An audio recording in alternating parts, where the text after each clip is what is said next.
When Zac and I first started Goo Monster, we screwed up. And I want to talk about it right up front, because I don't really have any interest in cosplaying success on YouTube. That's what Instagram is for. So Zac and I quit our jobs in corporate tech and decided to start the game studio. And fresh off that high, we were dreaming big. I mean, the chance of success in any creative pursuit is slim, so you may as well go all in, right?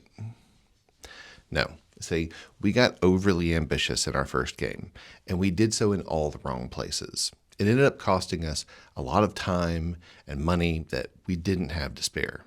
This is the story of Unconquered, the game that got away. Zac and I are both longtime TTRPG players. D&D, Traveler, Shadowrun, Pathfinder, we played a ton of them over the years. So between all that tabletop experience, our nostalgia for old school JRPGs, my literary obsessions, Zac's love for tactical combat games, it seemed like the obvious game for us was a story-driven tactical RPG. The story of Unconquered goes something like this. Alien invaders are coming. Maybe soon, maybe in 20 years, but you know they're coming. So for 3 generations, ever since first contact, your entire society has been organized around preparing to defend itself against the inevitable arrival of the humans. Yeah, Earth is the bad guy in this story. So the game kicks off on the eve of Armageddon. The humans arrive. You and your comrades have trained for this your entire lives. You take up arms, you take your positions, and when the invaders appear, you unleash hell. You fight. And you lose. And that's the prologue. I'm doing a lot of stuff here story-wise. There's a bunch of historical parallels to various types of colonialism, and there's some social commentary that's all too familiar to sci-fi fans. There's some Star Wars, some Dune, some Mass Effect, some Firefly. It's a vibe. Humanity is an evil empire because, of course it is. But it looks more like the corporate-run universe of cyberpunk, taken forward on the timeline to its inevitable conclusion. Planets are enslaved by charter companies. Corporations have entire space armadas. You get the idea. But the story focuses on a father and a daughter, Reiki and Priya. A warrior who failed to defend his people, and a smart young woman who barely remembers the world she lost. Father she knows is a broken man, defeated and in bondage. Her memories of her mother are dominated by witnessing her execution on the Capitol steps along with the other leaders of her conquered people. But she isn't broken. She inherited a broken world, but her youth and naivete means that she's willing to fight for a better future. The arc of their complicated relationship and differing viewpoints serves as an anchor to a story about culture, grief, family, resilience, and ultimately rebellion. The gameplay was heavily inspired by the SNES JRPGs of my youth. The pixel art style, the perspective are all familiar. Combat in the game is tactical and takes place from the same perspective. And yeah, I know that's unusual in the genre. But the choice to stick with this perspective meant that story and exploration and combat all exists in the same space instead of some Final Fantasy Pocket dimension. It's basically just a tabletop combat system. In fact, we playtested the combat rules extensively by just playing it as a pen and paper game. And it was a blast. I'm just the story guy here. Zac is a genius when it comes to tactical system design. It was tight and crunchy and made you think with just the right combination of gritty realism and hand-waving sci-fi flair. Each character had totally unique skill sets, and you really had to play to their strengths and weaknesses to win. It's D&D meets Halo meets, XCOM. One of the core concepts for Unconquered was to combine this old-school pixel art vibe with what we called punch-ins. Comic book style art pieces we could put on screen to help tell the story. This lets you zoom in on emotional detail, pull back to show context. Stretch goal here was to have punch-ins for combat results, kind of like some Fire Emblem games. We thought this combo of comic book and pixel art was pretty cool. For about a year, Zac focused on systems and code. I juggled a bunch of other things. I wrote the story, composed music, and worked with our artists. We hired 2 amazing freelance artists, and they worked hard to turn all of our ideas into digital ink.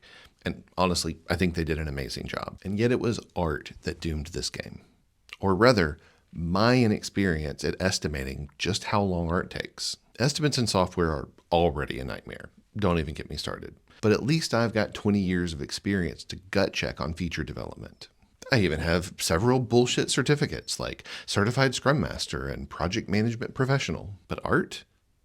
I'm not a visual artist. I do some art-adjacent things, but I am not an artist, so I have nothing to draw on when it comes to estimating cost and schedule for production art at scale. So while I knew I was guessing on how much time the art would take for this game, I had no idea how wrong I could be. We were nearing feature complete on the game.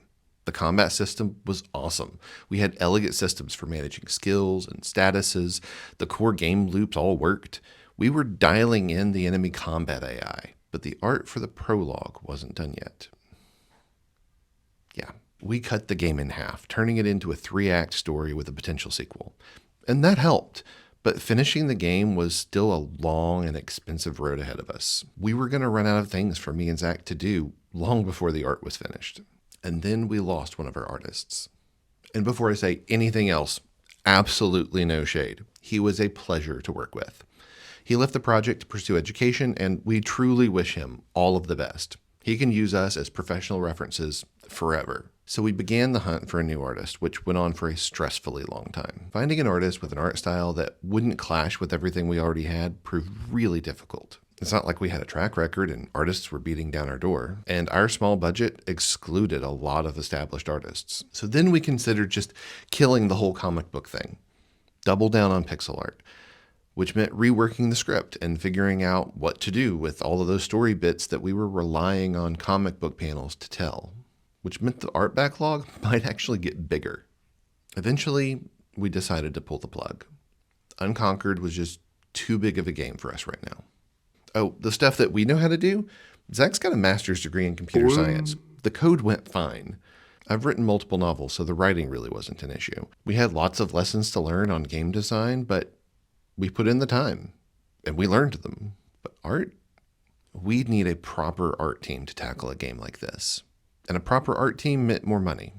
If you recall, we quit our jobs, so we're funding this company and our rent from our savings account. Don't get me wrong, we're absolutely privileged to be able to try this full time, even for just a little while.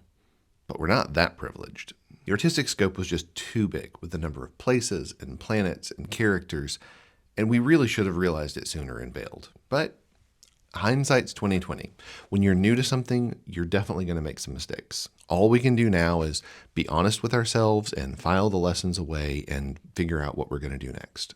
Oh, but what about using AI for... No. Increasing volume by 300%. One of the major themes from Unconquered is that you're not defeated until you stop trying. Most game over screens have a retry button. So Unconquered is on the back burner until we're an established studio and we have the budget to do it right. We made the decision to go small for now.